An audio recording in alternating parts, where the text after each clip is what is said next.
사무엘상 18장 6절부터 16절 말씀인데 오늘 6절부터 9절 말씀까지만 같이 봉독하도록 하겠습니다.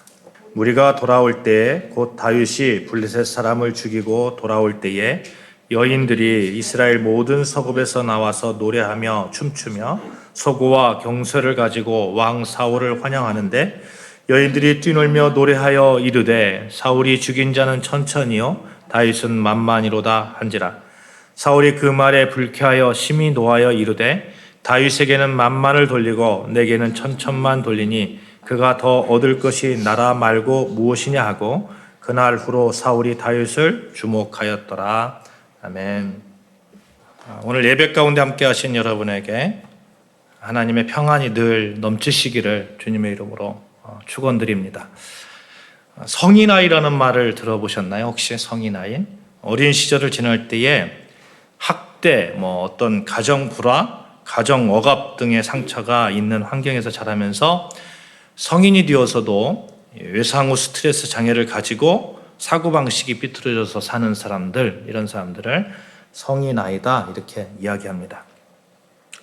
이분들은 성인이 되어도 아이 상태에서 벗어나지 못하게 되거나 또 부모로부터 완전하게 자립되지 못한 그런 삶을 살아가죠. 보통 이제 알코올 중독자 부모를 두었거나 아니면 이제 폭력적인 가정에서 자란 아이들이 있잖아요. 이런 아이들이 어른이 되어서 이 성인 아이의 성향을 가지기 쉽다고 합니다. 제가 뜬금없이 성인 아이 이야기를 하는 이유가 있어요. 이게 교회에서 하는 그 성악 아카데미 수강하시는 분 중에 상담소장을 하시는 분이 계세요. 한 35년 정도 가까이 일을 하셨다고 하니까 굉장히 많이 일을 하셨죠. 이분이 한 35년 정도 일을 하시다 보니까 이런 일도 겪으셨다고 합니다. 옛날에 피해자였는데 이분이 가해자가 되어가지고 상담하러 온 거죠. 그러니까 옛날에 피해자로 상담을 했는데 35년 지나니까 이분이 성장했을 거 아니에요? 성장해가지고 이분이 이제 또 가해자가 되어가지고 당신하고 이렇게 상담을 하더라는 거죠. 상처가 치유되지가 않으니까 그 상처가 계속해서 잠재되어 있다가 어른이 되어서 그게 전이가 되고 계속해서 폭발을 하는 그러한 경우를 이 상담소장님께서 말씀하십니다. 저는 이 이야기를 들으면서 이런 생각을 해봤어요. 어쩌면 우리 모두는 어느 한 부분 모두 이 성인 아이와 같은 모습을 가지고 있을 수 있겠다 하는 거죠. 이유가 있습니다. 우리 모두는 삶을 살면서 상처를 안 입은 사람들이 아무도 없습니다. 모두 다 상처를 받습니다. 누구나 할 것 없이 인간이라면 상처를 받습니다. 만약 전혀 상처를 받지 않은 사람이 있다면 그 사람을 사람이라고 얘기할 수 있을까요? 그 사람은 신적인 존재, 이런 존재로 봐야 되지 않을까요? 또 상처가 치유졌다고 하더라도 모두 다 상처의 흔적을 가지고 있죠. 그 상처가 완벽하게 치유되었다고 아무도 이야기할 수 없습니다. 대부분의 사람들은 상처가 치유된 것처럼 숨겨져 있을 뿐이죠. 여러분, 여러분과 저 모두 다 중요한 어떤 핵심 감정이 있어요. 핵심 감정. 그것을 탁 건드리면 팍 폭발하는 거죠. 어떤 사람은 그게 외로움일 수 있고, 어떤 사람은 분노일 수 있고, 어떤 분은 편협한 어떤 정의로움, 이런 것일 수도 있습니다. 누구나 다 가지고 있습니다. 이 핵심 감정이 있어요. 이 감정들이 평상시에는 아무런 문제가 되지 않지만 어려운 상황이 닥치면 문제가 됩니다. 마치 이렇게 땅속에 이렇게 숨겨져 있어서 전혀 없는 것처럼 느껴지는데 스위치를 탁 누르면 갑자기 땅속에서 그냥 삐집고 불쑥 튀어나오는 거죠. 그때마다 놀라는 거죠. 당황스럽고 내가 이런 면이 있었나? 이렇게 당황스럽습니다. 그런 경험을 누구나 한 번쯤 하셨을 거예요. 그래서 이런 결론을 얻을 수 있을 것 같아요. 우리 모두는 누구나 할 것 없이 상처가 깊숙이 숨겨져 있는 상태로 남아있으니 어떤 의미에서 우리 모두는 성인아이다. 이런 자세로 우리 자신을 바라보는 것이 좀 더 겸손하게 삶을 살아가는 방식이 아닐까 생각을 해보았습니다. 저도 누군가 저에게 어떤 스위치를 탁 누르면 툭 튀어나오는 그런 부분이 있습니다. 그러면 이런 상처를 어떻게 완전하게 치유할 수 있을까 하는 거죠. 어떻게 조절하면서 살아갈 수 있을까? 아무리 생각해도 예수님밖에 없습니다. 좀 전에 말씀드렸던 상당 소장님이 이런 말씀을 하십니다. 이런 상처가 있는 사람들은 계속해서 끊임없이 상담을 받아야 됩니다. 상처가 치유된 것처럼 보일 뿐입니다. 중간에 멈추면 어느 순간 그 상처가 덧날지 모릅니다. 그런데 여러분, 이것이 가능하냐 하는 거예요. 상담사를 만나는 것이 계속해서 어느 순간이든 그렇게 만나면서 만남을 가질 수 있습니까? 한 달, 두 달, 일주일, 일주일에 한두 번 이렇게 만나다가 어느 정도 좀 상태가 호전된 것처럼 느껴지면 안 만나는 것이 보통의 그런 과정 아니에요? 매일매일 만날 수 없습니다. 그러니 단지 상처가 그렇게 덧나지 않도록 그냥 숨겨놓을 뿐이죠. 그러나 예수님은 다릅니다. 예수님은 언제 어디서든 어느 때이든 지금 여기 여러분과 또 저와 함께 하십니다. 수고하고 무거운 짐진 자들아 다 내게로 오라. 내가 너희를 쉬게 하리라. 내가 너 친구다. 친구는 어느 때든지 전화하면 전화를 받잖아요.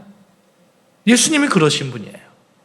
어느 때든지 예수님께 상담을 구하면 예수님은 어느 때든지 들어주시고 말씀해 주시고 계속해서 들어주시고 상담해 주시고 영향을 끼쳐주시고 나를 치료하시고 예수님은 우리의 영원한 상담자이심을 믿습니다. 아멘. 예수님은 우리의 치료자이십니다. 예수님은 늘 함께 하십니다. 그러니 예수님밖에 없다는 것이죠. 사랑하는 여러분, 예수님과 함께하는 여러분과 저 삶을 살다 보면 상처를 받을 수밖에 없지만 그 상처들이 더 이상 우리를 우리답지 않게 영향력을 끼치는 일이 없기를 주님의 이름으로 축원합니다. 아멘. 예수님 안에서 가능합니다. 예수님이 완전히 상처를 갈아엎어 주시고 성인 아이의 성향을 예수님의 인격으로 완전하게 바꾸어 주십니다. 오늘 두 명의 상처받은 사람을 살펴보고자 해요. 사울과 다윗입니다. 이 두 사람의 공통점이 있습니다. 모두 이스라엘 역사에서 굉장히 중요한 사람이에요. 이들이 이스라엘 왕입니다. 한 사람은 출애굽해가지고 이스라엘 민족의 첫 번째 왕이 된 사람이고 또 한 사람은 찬란한 이스라엘 역사의 왕으로 기억되는 사람입니다. 또 두 사람 모두 하나님께 선택되어졌던 사람입니다. 또 하나가 더 있어요. 모두 상처받은 사람이라는 거예요. 그런데 다른 점이 있어요. 한 사람은 상처로 인해서 하나님께 버림받은 사람이 되었고 다른 한 사람은 상처가 있었지만 끝까지 하나님께 쓰임받는 사람이 되었습니다. 첫 번째로 이 상처로 인해서 하나님께 버림받은 사람의 대표적인 사람 사울이죠. 사울. 이 사람 굉장히 하나님께 선택받을 때 있잖아요. 그때 당시에 보면 굉장히 준수한 사람으로 표현되고 있어요. 사무엘상 9장 2절에 보면 그를 준수한 자다 이렇게 얘기합니다. 뿐만 아니에요. 21절에 보면 굉장히 하나님 앞에서 겸손한 자임을 우리가 확인할 수 있습니다. 그래서 그는 하나님께 인정받았고 이스라엘의 초대왕으로 선택을 받았습니다.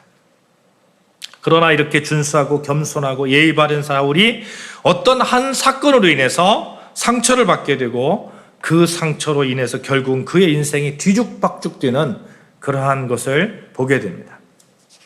사울이 이제 하나님의 선택으로 왕이 된 이후에 전쟁을 나갈 때마다 이기는 거예요. 그래서 늘 전쟁에 대한 자부심이 있었습니다. 그런데 이 블레셋과의 전쟁에서 상황이 좀 다른 상황이 전개됩니다. 블레셋에 골리앗이라는 그런 맹장이 있었는데 이 맹장이 너무 키도 크고 아주 그 싸움을 잘하는 그런 맹장이에요. 도저히 싸워서 이길 자신이 없는 거예요.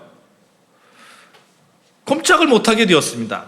그런데 그때 다윗이라는 어린 목동이 나타나서 골리앗을 그것도 물맷돌 몇 개로 물리치고 이스라엘의 전쟁에 승리를 가져옵니다. 실패할 줄 알았는데 다윗이 이긴 거예요. 백성들이 얼마나 환영하겠어요? 얼마나 환영하겠어요? 6절 한번 보실까요? 6절. 무리가 돌아올 때에 곧 다윗이 블레셋 사람을 죽이고 돌아올 때에 여인들이 이스라엘 모든 서급에서 나와서 노래하며 춤추며 소고와 경소를 가지고 왕 사울을 환영하는데, 여인들이 악기를 가지고 와서 찬양합니다. 환영합니다. 7절을 보시면 그 기쁨이 얼마나 컸는지 뛰놀면서 환영했다고 그래요. 여인들이 뛰놀며 노래하며 이르되 사울이 죽인 자는 천천히요 다윗은 만만이로다 한지라. 사울이 마음이 어땠을까요? 사울의 입장에서 보면 좀 상처받지 않겠어요? 이 자리가 어떤 자리냐 하는 거예요. 6절에 보시면 왕 사울을 환영하는 자리다 이렇게 표현하고 있습니다. 왕 사울을 환영하는 자리예요. 전쟁에서 이겨서 돌아온다고 하는 그런 상황입니다. 그 상황 속에서 사람들이 얘기를 하는 거예요. 다윗은 천천히고 다윗은 만만이고 사울은 천천히네. 사울이 인정받고 싶은 그런 욕구, 완전히 산산이 부서지지 않겠어요? 그래서 사울의 반응이 8절에 나오는데 같이 읽어볼까요? 같이 8절 같이 읽습니다. 시작. 사울이 그 말에 불쾌하여 심히 노하여 이르되 다윗에게는 만만을 돌리고 내게는 천천만 돌리니 그가 더 얻을 것이 나라 말고 무엇이냐 하고, 불쾌하였다 이렇게 말합니다. 불쾌하였다. 감정이 상했다는 거예요. 감정이. 여러분, 감정이 상하면요, 감정이 내가 상하잖아요. 그러면 상하게 된 그런 원인, 또 그 상하게 한 사람에 대해서 굉장히 이 불쾌한 마음을 가지는 것이 인지상정입니다. 그 사람이 나를 향해서 웃는 것도 싫고요, 나를 칭찬하는 것도 싫고, 그 사람이 나에 대해서 말하는 것도 싫고, 나에게 눈빛을 주는 것도 싫고, 다 싫어요. 다. 그 사람만 생각하면 싫어요. 예를 하나 들어볼까요? 감정이 상한 사람이 밥 먹을 때 이렇게 쩝쩝거리고 먹는다고 한번 생각해 보세요.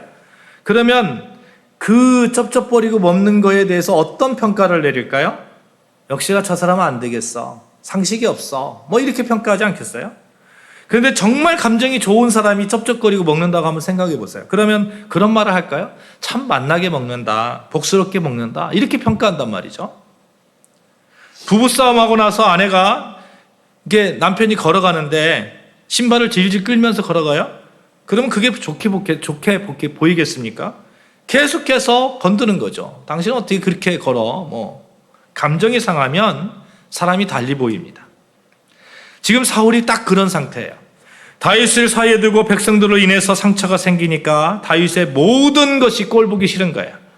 자기를 위해서 음악을 연주해도 싫고, 다윗이 자기 앞에 있는 것도 기분이 나쁘고, 그때의 상태, 8절에서 이렇게 표현하잖아요.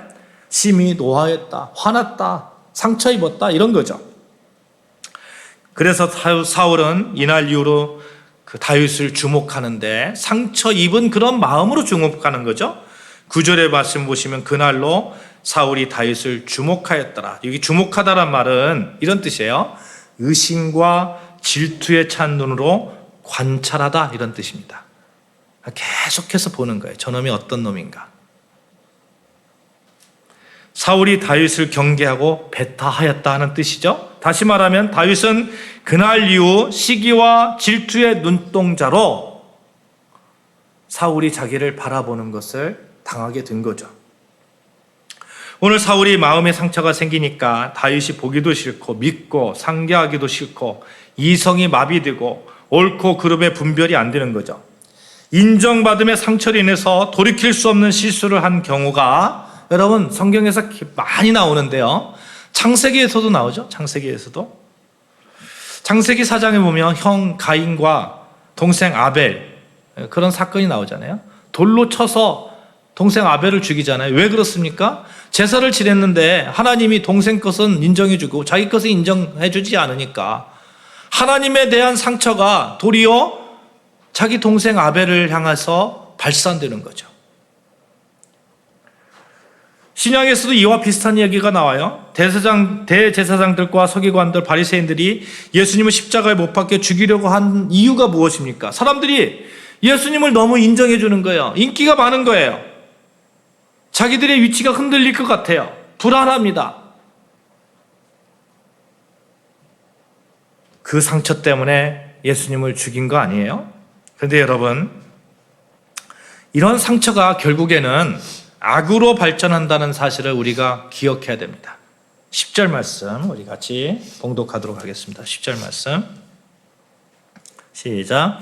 그 이튿날 하나님께서 부르시는 악령이 사울에게 힘있게 내림에 그가 집 안에서 정신없이 떠들어대므로 다윗이 평일과 같이 손으로 수금을 타는데 그때의 사울의 손에 창이 있는지라. 어떤 상태의 악령이 내렸습니까? 사울이 지금 마음의 상처를 받고 그 상처로 인해서 엉뚱하게 다윗을 향해서 막 그런 악한 마음을 가지고 이런 때에 악한 영이 이 사울을 덮쳤다는 것을 우리가 기억해야 됩니다. 상처에서 헤어나오지 못하는 사람에게 악한 영이 파고든 거죠. 악한 영이. 그 상처를 통해서 계속해서 괴롭힙니다. 섭섭한 것만 생각나게 하고 남을 원망하게 만들고 자기가 실패한 것만 떠오르게 하고 의로운 것만 생각나게 하고 나 자신을 가치 없는 존재로 자꾸 생각나게 하는 거죠. 사울왕에게 악신이 임하니까 자기를 대신해서 나라를 구하고 자기를 지켜줬던 다윗이 한없이 미워지게 되는 것이죠. 사랑하는 여러분, 사울의 이러한 모습을 통해서 우리 자신을 한번 되돌아보자 하는 겁니다. 혹시 어느 날 아주 작은 일 아니면 아주 큰 일이라도 우리가 상처를 받은 그런 일이 있을 거예요. 그것이 시기와 질투가 되고 결국에는 사탄의 조정을 받아서 매사가 부정적이고 원망 비판으로 나도 남들을 힘들게 하는 그런 상태가 있지는 않은지, 이런 상태, 이런 상처 치유돼야 될 줄로 믿습니다. 우리 아름다운 교회 성도들 모두가 상처가 안 생길 수 없지만 상처가 생기면 바로바로 치유되는 역사가 일어나기를 주님의 이름으로 축복합니다. 예수 안에 있으면 가능합니다. 예수 안에 있으면. 원인을 알면 해결책이 보이잖아요. 오늘 사울의 상처에 대해서 성경은 몇 가지 힌트를 주고 있는데 그것을 통해서 우리가 어떻게 이 상처를 계속해서 극복해 나갈 수 있을까 한번 보자고요. 만약 우리에게 상처가 있다면 이런 상처를 어떻게 극복하고 승리해야 될까 함께 도전을 받자고 하는 말씀입니다. 사울에게 다가왔던 상처가 있어요. 그 상처를 해결하지 못하고 결국에는 그의 삶을 악의 수렁으로 빠뜨렸던 결정적인 원인이 있습니다. 여러분, 무엇보다도 사울은 하나님을 떠났다는 사실을 기억해야 됩니다. 12절 말씀 보실까요? 12절 말씀 같이 봉독합니다. 시작. 여호와께서 사울을 떠나 다윗과 함께 계심으로 사울이 그를 두려워한지라. 성경에서는 여호와께서 사울을 떠났다고 이야기합니다. 하지만 더 정확한 표현은 사울이 먼저 하나님의 뜻을 떠난 거죠. 여러분 볼까요? 사무엘상 15장에 보시면 하나님은 사울에게 아말렉과의 전투에서 하나님께서 전리품을 하나도 남기지 말라고 사울에게 이렇게 이야기했어요. 다 없애버리라고, 죽여버리라고 얘기했어요. 근데 사울이 어떻게 했습니까? 전쟁을 치른 후에 좋은 양과 소들이 너무너무 아까우니까 그것을 남겨뒀습니다. 하나님의 명령을, 하나님의 뜻을 떠나버린 거예요, 사울이. 하나님의 생각이 아니라 자기의 판단으로 살은 거예요. 또 한 가지 사건이 있어요. 블레셋과의 전쟁에서 제사를 먼저 지내야 되는데 사무엘이 약속한 날짜에 도착하지 않으니까 사울 자신이 제사장이 되어서 제사를 드려버립니다. 감히 하나님 앞에 제사를 드리는데 자기 마음대로 드리는 거예요. 하나님의 뜻에 의해서 드리는 것이 아니라. 이 두 사건의 공통점이 무엇인지 아십니까? 하나님의 뜻대로 하지 않고 자기 뜻대로 했다는 거예요. 하나님의 위치에 자기를 올려놓았어요. 그러니 하나님이 그를 떠날 수밖에 없는 거죠. 하나님은 인격적인 하나님이십니다. 계속해서 자기 식대로 하는데 그래 네 마음대로 한번 해봐 하면서 하나님이 떠났던 것이죠. 하나님을 떠나니까 내 마음대로 시키는 대로, 내 상처가 시키는 대로 하는 그런 사울의 모습 보게 되는 것입니다. 그런데 여기서요, 여러분, 다윗을 한번 보자고요. 다윗을. 14절에 한번 볼까요? 14절. 시작. 다윗이 그의 모든 일을 지혜롭게 행하니라 여호와께서 그와 함께 계시니라. 다윗이 그의 모든 일을 지혜롭게 행한다. 지금 사울이 다윗을 향해서 상처 입은 마음으로 계속해서 그런 눈으로 바라보는 거예요. 그런데 다윗은 지혜롭게 하는 거예요. 지혜롭게. 여호와께서 그와 함께 하십니다. 다윗 한번 볼까요? 다윗 상처도 안 받았을까요? 지금 사울이 어떤 사람입니까? 다윗의 장인이에요. 장인인 자기를 미워하고 있어요. 장인이 자기를 미워하면 막 우라통이 터져가지고 자기도 그렇게 할 수 있잖아요. 막. 또 아버지가 아버지 이새가 자기를 그렇게 인정한 것 같지도 않습니다. 장인이 사울이 자기를 죽이려고 하니까 10년이 넘는 세월을 피해 다녔던 사람이에요. 사랑하는 아들 압살롬으로부터 배신을 당한 사람입니다. 믿었던 신복으로부터 배신을 당한 상처도 있습니다. 그러나 다윗은 그 상처에 매임을 당하지 않았습니다. 그 상처가 자신의 인생의 주인이 되는 것을 허락하지 않았어요. 어떻게 그렇게 할 수 있었는가 하는 거예요. 어떻게? 여러분 다윗을 보십시오. 다윗의 수많은 시편이 있어요. 그 시편을 보면 다윗이 어떤 생각으로 살았는지 알 수 있잖아요. 그렇죠? 다윗도 실수를 했습니다. 한 가지 예를 들자면 여러분이 잘 아시는 밧세바 사건이죠. 자기의 신복인 우리아의 아내 밧세바를 범했습니다. 그때 나단 선지자가 와서 다윗을 신랄하게 비판합니다. 그때 다윗이 왕이었던 그런 시기예요. 신랄하게 비판하는 나단 선지자 무시할 수 있습니다. 얼마든지 무시할 수 있어요. 그러나 다윗이 어떻게 했는가 하는 거예요. 시편 51편 10절부터 제가 읽겠습니다. 하나님이여 내 속에 정한 마음을 창조하시고 내 안에 정직한 영을 새롭게 하소서. 나를 주 앞에서 쫓아내지 마시며 주의 성령이 내게서 거두지 마소서. 나를 주 앞에서 쫓아내지 마시며 주의 성령을 내게서 거두지 마소서. 다윗은 알았던 거예요. 하나님이 떠나면 모든 것이 끝이라는 것을. 어떻게 보면 나단 선지자가 자기에게 와가지고 막 그렇게 이야기하는 것도 상처받을 수도 있어요. 어떻게 감히 네가 나한테 아무리 선지자라고 하더라도 내가 왕인데 나를 좀 인정해 주면서 그렇게 얘기해야 되는데 어떻게 감히 그렇게 막 말할 수 있어? 상처받을 수 있습니다. 그런데 다윗은 나단 선지자의 그 질책에 곧바로 어디를 향하냐면 하나님이여 나를 떠나지 마소서. 주의 성령을 거두지 마소서. 상처를 받을 수 있지만 상처가 인생의 주인이 되는 것을 결코 용납하지 않겠다. 그러기 위해서 하나님이 나와 함께 하시는 것을 내가 결단코 놓치지 않겠다. 하나님이 떠나면 나는 끝이다. 상처가 나를 지배하게 된다. 다윗은 알았던 것이죠. 다윗 역시 상처를 받았지만 그 상처에 매임을 당하지 않을 수 있었던 결정적인 이유, 그가 늘 하나님을 가까이 하였다는 것입니다. 늘 자기의 생각과 뜻을 버리고 하나님의 말씀을 가까이 하며 살았기 때문에 그렇습니다.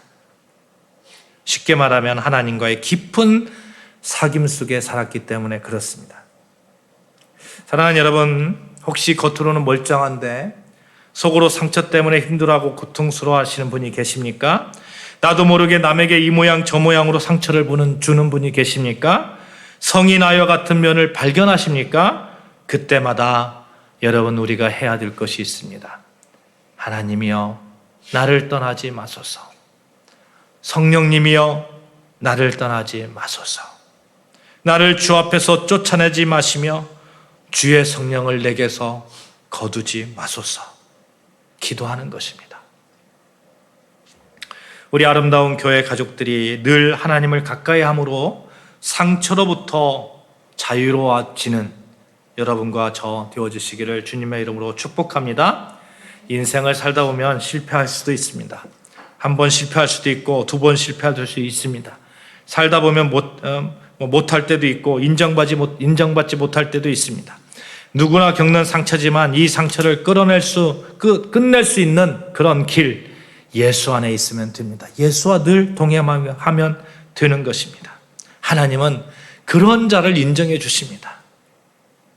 우리는 사람의 평가로 사는 것이 아니라 하나님과 함께함으로 사는 사람들입니다. 나를 끝까지 믿어주시고 당신의 자녀 삼아주시고 인정해 주시고 상담해 주시고 내 아픔을 어루만져 주시는 그 하나님, 예수님 그 보혈의 피, 성령님의 능력으로 사는 사람들입니다.